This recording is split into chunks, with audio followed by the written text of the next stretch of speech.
Hosana Rei, Hosana Rei, Hosana Rei, Hosana Rei, Hosana Rei, Hosana Rei, Hosana Rei, Hosana Rei. Ele é o Santo, é o Filho de Maria, É o Deus de Israel, é o Filho de Davi. Irmãos e irmãs em Cristo, nós celebramos hoje, domingo de Ramos, o domingo da paixão. O evangelho desta paixão, vamos hoje ler esse evangelho mais breve, né, de Lucas 23, 1 a 49. Naquele tempo, toda a multidão se levantou e levou Jesus a Pilatos. Começaram então a acusá-lo, dizendo: achamos esse homem fazendo subversão entre o nosso povo, proibindo pagar imposto a César, e afirmando ser ele mesmo Cristo, o rei. Pilatos o interrogou: tu és o rei dos judeus? Jesus respondeu, declarando: tu o dizes. Então Pilatos diz ao sumo sacerdote e à multidão: não encontro nesse homem nenhum crime. Eles, porém, insistiam. Ele agita o povo, ensinando por toda a Judeia, desde a Galileia, onde começou até aqui. Quando ouvi isso, Pilatos perguntou: esse homem é galileu? Ao saber que Jesus estava sob a autoridade de Herodes, Pilatos enviou a este, pois também Herodes estava em Jerusalém naqueles dias. Herodes ficou muito contente ao ver Jesus, pois havia muito tempo desejava vê-lo, e já ouvira falar a seu respeito, e esperava vê-lo fazer algum milagre. Ele interrogou-o com muitas perguntas. Jesus, porém, nada lhe respondeu. O sumo sacerdote e os mestres da lei estavam presentes e o acusavam com insistência. Herodes, com seus soldados, tratou Jesus com desprezo, zombou dele, vestiu-o com uma roupa vistosa e mandou-o de volta a Pilatos. Naquele dia, Herodes e Pilatos ficaram amigos um do outro, pois antes eram inimigos. Então Pilatos convocou o sumo sacerdote, os chefes e o povo, e lhes disse: vós me trouxeste esse homem como se fosse um agitador do povo. Pois bem, já o interroguei diante de vós e não encontrei nele nenhum dos crimes de que o acusais.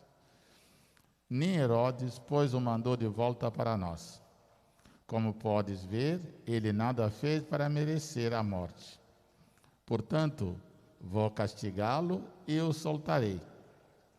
Toda a multidão começou a gritar: fora com ele, solta-nos Barabás. Barabás tinha sido preso por causa de uma revolta na cidade e por homicídio. Pilatos falou outra vez à multidão, pois queria libertar Jesus. Mas eles gritavam: crucifica-o, crucifica-o. E Pilatos falou pela terceira vez: que mal fez este homem? Não encontrei nele nenhum crime que mereça a morte.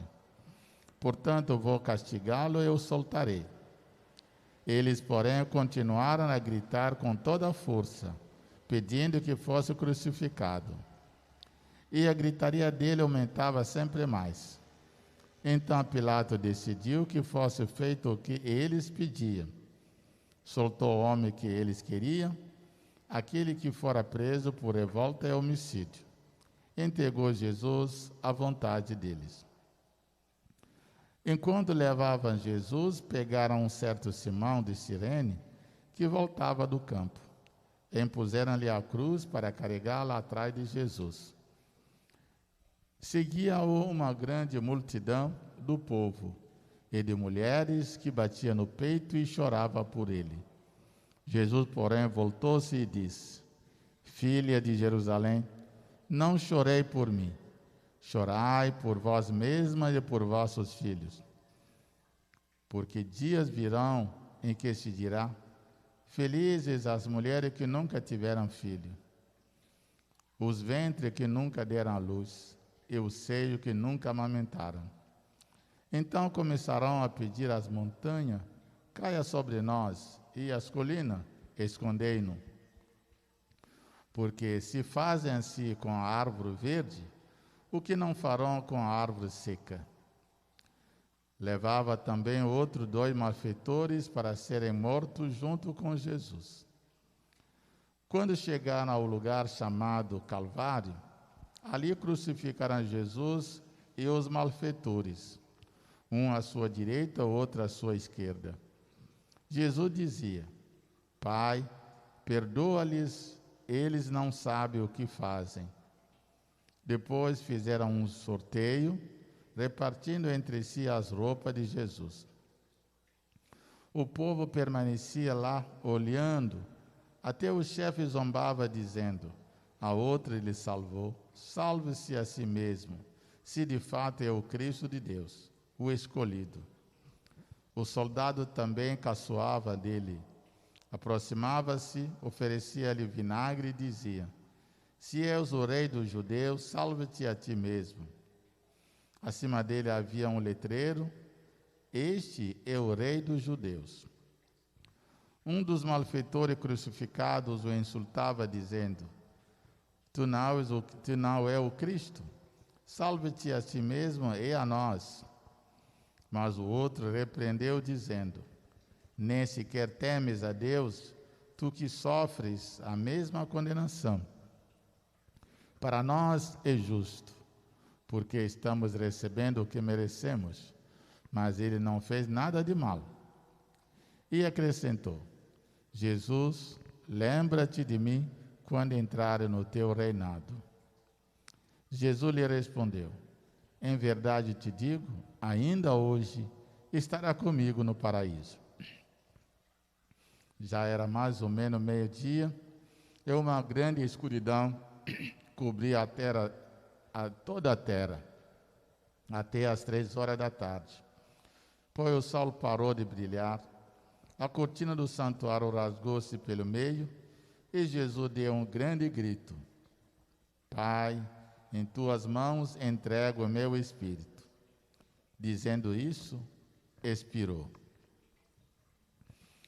O oficial do exército romano viu o que acontecera, glorificou a Deus, dizendo: de fato, esse homem era justo.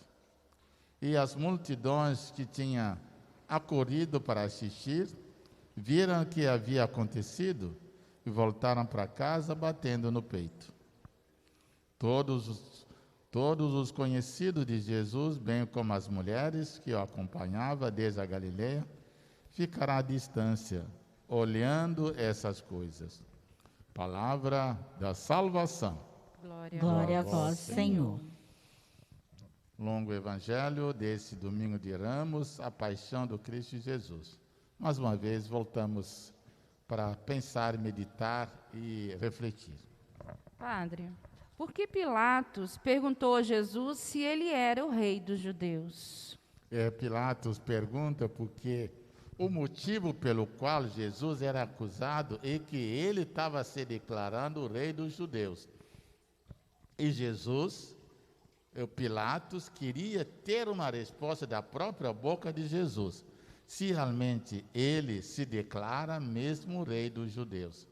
Mas Jesus vai dizer: você que está falando, tu o dizes.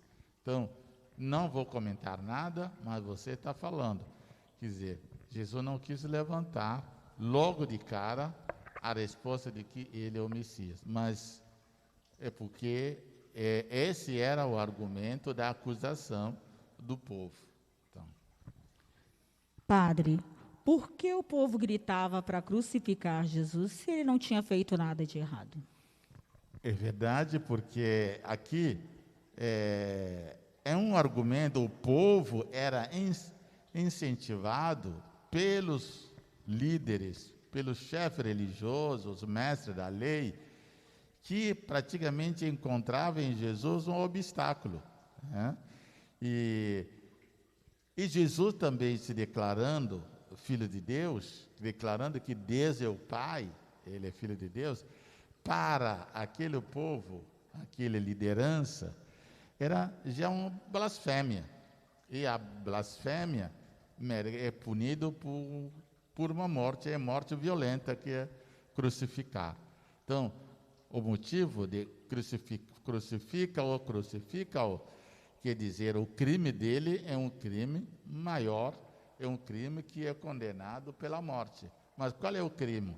Dele se declarar Deus, se declarar filho de Deus, né?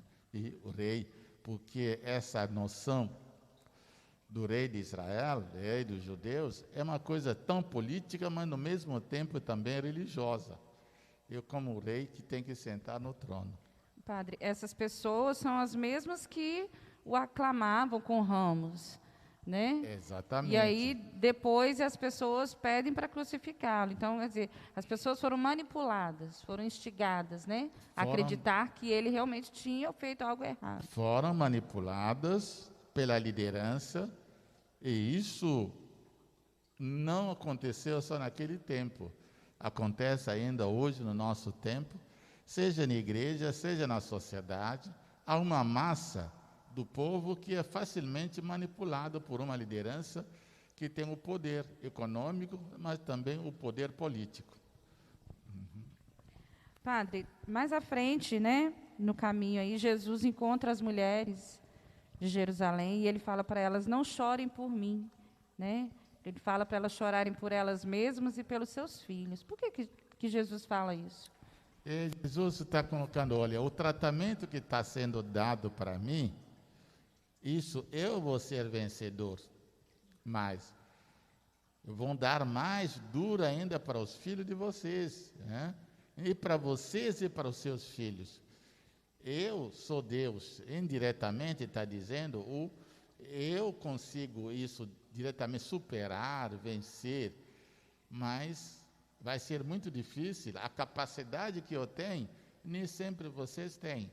Vai ser muito mais difícil para vocês e para os seus filhos do que o que eu estou sofrendo. Não quer dizer que Jesus não tivesse sofrido bastante, mas ele estava dizendo, olha, o que eu estou sofrendo, em vocês vai doer muito mais, porque eu tenho mais condições de suportar essa dor, talvez que vocês não suportam a mesma dor, o mesmo sofrimento, a mesma paixão.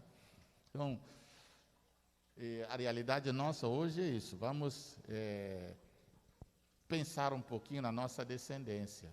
Vamos pensar na nossa descendência, daquilo que os nossos filhos, netos, para não estragarmos a nossa vida e as consequências bem piores para a nossa descendência. Isso Jesus quis dizer para as mulheres. Padre, o que Jesus quis dizer ao falar, se fazem assim com a árvore verde, o que vão fazer com a árvore seca? Exatamente, é isso que nós, na sequência do que nós dizemos agora, quando não chorei por mim, chorei por vós mesmas, mulheres, e para os seus filhos.